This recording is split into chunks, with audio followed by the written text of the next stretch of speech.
আমরা সবসময় মনে করি যে আমরা যা দেখি যা বুঝি সেটাই বাস্তবতা, কিন্তু আজকে আমি কথা বলবো যে আমাদের মস্তিষ্ক কি সত্যিই একটা প্রচণ্ড বেশি নিরপেক্ষ ইনফরমেশন প্রসেসর, নাকি একটু বায়াসনেস আছে মস্তিষ্কে।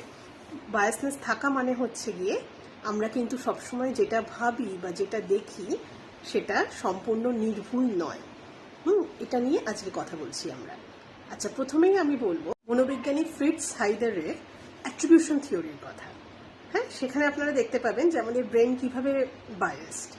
ব্যাপারটা হচ্ছে যে যখন ধরুন একটা জায়গাতে আপনি লেট করে যাচ্ছেন, আপনি কি বলছেন যে আজকে পরিস্থিতি খারাপ ছিল, আপনার মায়ের হয়তো সকালবেলা ওষুধ আনতে হয়েছে, হয়তো আজকে ট্রাফিক ছিল খুব রাস্তায়, কিন্তু ধরুন আপনি সঠিক টাইমেই মিটিংয়ে পৌঁছেছেন, অন্য একজন দেরি করে এসেছেন, তখন আপনি কি বলবেন?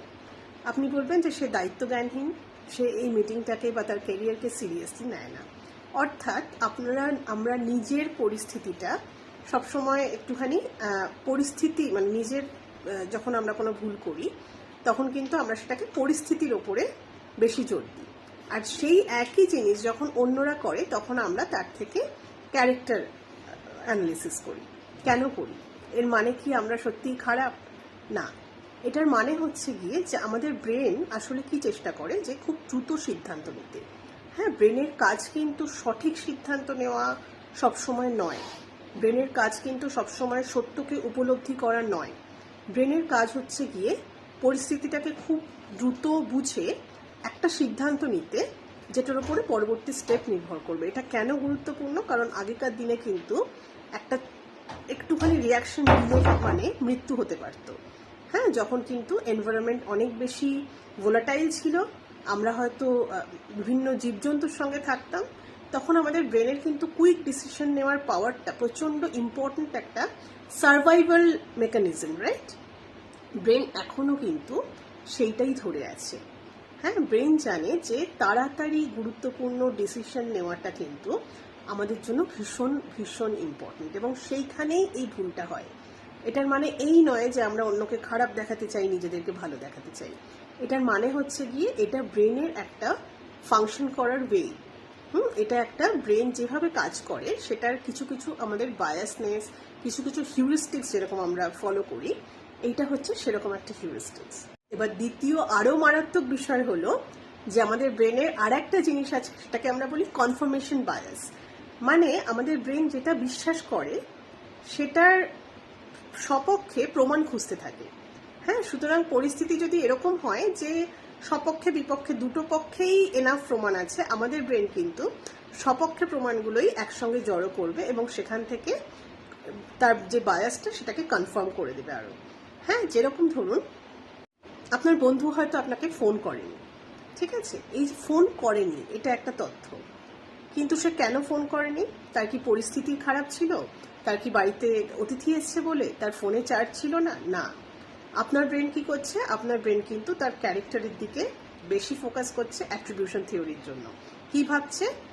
যে আপনার বন্ধু হয়তো আপনাকে আর আগের মতন গুরুত্ব দেয় না, আপনার বন্ধু হয়তো এখন অন্য কোনো বন্ধু পেয়ে গেছে, আপনাকে কম গুরুত্ব দিচ্ছে, আপনার বন্ধু হয়তো আর আপনাকে ততটা দরকার মনে করে না যতটা দরকার যখন আপনি দরকারি ছিলেন তখন আপনার সঙ্গে যোগাযোগ রাখতো। অর্থাৎ আপনার বন্ধুর ক্যারেক্টারের দিকে কিন্তু সে বেশি ফোকাসড হচ্ছে, না কি যে আজকের দিনে তার সাথে কি ঘটেছে সেটার জন্য।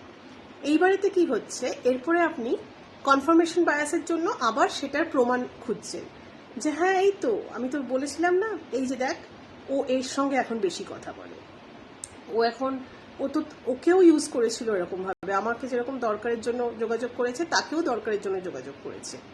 কিন্তু হয়তো আপনি এই পরিস্থিতিটাই যদি আজকে আপনার সঙ্গে এরকম না হতো তাহলে এই ইনফরমেশনগুলো আপনার ব্রেন এরমভাবে কালেক্ট করতো না। তার মানে আমাদের ব্রেন কিন্তু কখনো কখনো বাস্তবতার থেকে বেশি নিজের একটা ধারণা, হয়তো সেটা ভ্রান্ত ধারণাও হতে পারে, তাকে বেশি গুরুত্ব দেয়। এবারে এটা জেনে আপনি এখন কি করবেন? আপনি এখন থেকে যখন আপনার মনে হবে যে আপনি কোনো একটা ভীষণ গুরুত্বপূর্ণ সিদ্ধান্ত নিচ্ছেন, হ্যাঁ, সেটাকে একটুখানি রেট্রোস্পেক্ট করে দেখবেন, সেটার বিকল্প কোনো আছে কিনা, বিকল্প কোনো যুক্তি আছে কিনা, বা এছাড়া আরও কোনো কারণের জন্য এই ঘটনাটা ঘটে থাকতে পারে কিনা, এইটা একটু ভাবার চেষ্টা করবেন। দ্বিতীয়ত, আবেগ এবং তথ্যকে আলাদা করুন। কিভাবে? না, আমি প্রত্যাখ্যাত বোধ করছি আর আমাকে প্রত্যাখ্যান করা হয়েছে, এই দুটো কিন্তু আলাদা। প্রথমটা হচ্ছে আবেগ, আপনি ফিল করছেন রিজেক্টেড, খুব খুব অ্যাকসেপ্টেবল ব্যাপার, ঠিক আছে। কিন্তু যখন আপনি ধরে নিচ্ছেন যে সেই অপরপক্ষের মানুষটা সত্যিই আপনাকে রিজেক্ট করেছে, তখন এটার মধ্যে কিছুটা অ্যাজাম্পশন আছে যেটা সবসময় সত্যি নাও হতে পারে। সুতরাং আবেগ এবং তথ্য সবসময় কিন্তু সত্যি হয় না, এক হয় না। হ্যাঁ, সুতরাং নিজের থট আর ফিলিং এই দুটোর মধ্যে পার্থক্য করুন। ফিলিং সবসময় ভ্যালিড, আপনি যেটা ফিল করছেন সেটা আপনি ফিল করছেন, এটা সত্যি, কিন্তু সেই ফিলিংটা সবসময় কিন্তু থটকে বা একটা কোনো মানে ঘটনাকে জাস্টিফাই করে না। যে আপনি এটা ফিল করছেন এবং তার কারণ আপনি এটাই তার কারণ, সেটা নাও হতে পারে, ঠিক আছে। থার্ড হচ্ছে, গুরুত্বপূর্ণ সিদ্ধান্ত নেওয়ার আগে সবসময় একটু সময় নিন, ঠিক আছে। একটুখানি ডিলে করুন জিনিসটাকে। যখন সিদ্ধান্তটা একটা দিকে আপনার যাচ্ছে, তখন অন্য দিকের প্রমাণগুলোও খুঁজুন। হ্যাঁ, বিকল্প যা যা হতে পারে সেগুলোকে ভালো করে খুঁজুন এবং নিজের যেই মত তার বিপরীতে যারা আছেন তাদের কথাটা বোঝার চেষ্টা করুন, আবেগ দিয়ে নয়, বরং বিচার বুদ্ধি দিয়ে। আপনি ভুল সে ঠিক এইভাবে ভাববেন না, আপনি ভাববেন যে এইগুলো ইনফরমেশন যেগুলো আমি কালেক্ট করছি, ইনফরমেশন কালেকশন হিসাবে এটাকে দেখবেন। মনে করবেন যে ভুল কখনো হয় না এরকম মানুষ নেই। যিনি ভাবেন যে তার কখনো ভুল হয় না, সে আসলে সবচেয়ে বেশি ভ্রমের মধ্যে আছেন। সুতরাং ভুল না হওয়াটা আমাদের লক্ষ্য নয়, আমাদের লক্ষ্য হচ্ছে যে আমরা কি করছি, কোথায় আছি, কোথায় ভুল সিদ্ধান্ত নিচ্ছি, এটাকে যদি আমরা একটু বুঝতে পারি, এটাকে বুঝে যদি আমরা একটুখানি সামনের দিকে এগোতে পারি, তার মানেই কিন্তু আমরা খুব বেশি ইমোশনালি ম্যাচিওর এবং আমাদের কিন্তু ডিসিশনটা তখন অনেক বেশি রিলায়েবল হয়ে যায়। হ্যাঁ, আমাদের জন্য বা ইভেন ব্রডার ক্ষেত্রেও আপনি যখন কাজ করবেন কোথাও, আপনি যখন যে কোনো ক্ষেত্রেই আপনার গুরুত্বটাকে, আপনার সিদ্ধান্তকে কিন্তু সবাই সম্মান করবে যদি আপনি আনবায়াসড ডিসিশন নিতে পারেন।